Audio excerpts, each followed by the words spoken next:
ಇವತ್ತಿನ ವಿಡಿಯೋದಾಗ ನಾನು ನಿಮಗೆ ತಿಳಿಸ್ಕೊಡ್ತೇನೆ ರೀ ಟ್ಯಾಬ್ಲೆಟ್ ಮೆಪ್ರೇಟ್ ಬಗ್ಗೆ.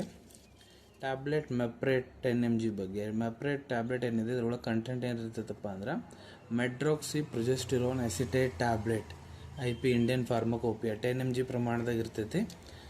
ಮತ್ತು ಇದ್ರದ್ದು ಬೆಲೆ ಎಷ್ಟಪ್ಪ ಅಂದರೆ ನೋಡ್ರಿ ನೀವು 69.85 ಪೈಸೆ 10 ಟ್ಯಾಬ್ಲೆಟಿಗೆ ಇದ್ರ ಮೂಲ್ಯ ಇರ್ತೈತೆ ರೀ.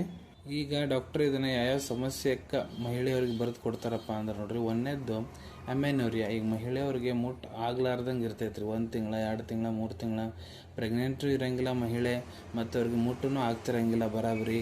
ಅಂಥ ಸಮಯದಾಗ ಅವ್ರಿಗೆ ಪೀರಿಯಡ್ಸ್ ಮತ್ತೆ ರೆಗ್ಯುಲೇಟ್ ಮಾಡಲಿಕ್ಕೆ ಡಾಕ್ಟರ್ ಈ ಟ್ಯಾಬ್ಲೆಟ್ ಬರೆದು ಕೊಟ್ಟಿರ್ತಾರೆ. ಇಲ್ಲೇ ಮಹಿಳೆಯವ್ರಿಗೆ ಇರ್ರೆಗ್ಯುಲರ್ ಬ್ಲೀಡಿಂಗ್ ಇರ್ತೈತಿ, ತಿಂಗಳದ 2-3 ಸಲ ಆಗೋದು, ರಕ್ತ ಬಂದ್ರೆ ಭಾಳ ಜಾಸ್ತಿ ಹೋಗ್ತಿರ್ತೈತಿ, ಅಂಥ ಕಂಡೀಷನ್ ಬರೆದು ಕೊಟ್ಟಿರ್ತಾರೆ. ಇದ್ರಾಗ ಕಂಟೆಂಟ್ ಮೆಡ್ರಾಕ್ಸಿ ಪ್ರೊಜೆಸ್ಟರೋನ್ ಇರ್ತೈತೆ ನೋಡ್ರಿ, ಸಿಂಥೆಟಿಕ್ ಪ್ರೊಜೆಸ್ಟರೋನ್ ಹಾರ್ಮೋನ್ ರೀ. ಇವು ಹಾರ್ಮೋನಲ್ ಟ್ಯಾಬ್ಲೆಟ್ಸ್. ಇವನ್ನ ತೊಗೊಂಡ್ರೆ ಮಹಿಳೆಯರಿಗೆ ಈ ಸಮಸ್ಯೆ ಗುಣ ಆಗ್ತಾವ್ರಿ. ಇದೇ ರೀತಿ ಶಾರ್ಟ್ ಮೆಡಿಸಿನ್ ರಿವ್ಯೂಸ್ ನೋಡ್ಬೇಕಂದ್ರೆ ಚಾನಲ್ ತಪ್ಪದೆ ಸಬ್ಸ್ಕ್ರೈಬ್ ಮಾಡ್ಕೊಳ್ಳಿ. ಧನ್ಯವಾದಗಳು.